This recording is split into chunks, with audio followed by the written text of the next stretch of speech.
გამარჯობა, მე მარიამ ჯომიდავა ვარ და დღეს ჩვენი სტუდია ქუჩაა. ქალაქის ერთ-ერთი ყველაზე ხმაურიანი წერტილი. მოусმინეთ მას. ეს ხმაური, ეს ქაოსი, რომელიც ახლა ჩვენს ირგვლივაა, რეალობაა. ის მუდმივად ცდილობს ჩვენი ყურადღება გაფანტოს და გვავიწყოს მნიშვნელოვანი ამბები. მაგრამ ჩვენ ჟურნალისტები ვართ სწორედ ის ადამიანები, რომელთაც ამ ხმაურში სიმართლის მოსმენა ევალებათ. ჟურნალისტიკა არ არის მხოლოდ წყნარ ოფისში დაწერილი სიტყვები. ნამდვილი ჟურნალისტიკა აქ, ქუჩაშია, სადაც რეალური ცხოვრება დუქს. ჩვენი მოწოდებაა ვისწავლოთ ხმაურის მიღმა არსებული სიმართლის აღმოჩენა. როდესაც გვესმის უსამართლობის გამოხატული შეძახილი, ჩვენ ვეკითხებით, რა სოციალური უსამართლობა იწვევს ამ აღშფოთებას.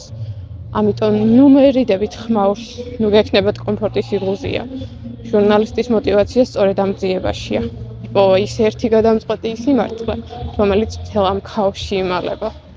იყავით იქ, სადაც ცხოვრება. გახსოვდეთ, თქვენი ხმა ამ ხმაურზე ძლიერი უნდა იყოს, რადგან თქვენი საქმეა სიმართლე ყველასათვის გასაგები გახატოთ. ეს იყო პოდკასტი ქუჩიდან მომავალ შეხვედრამდე.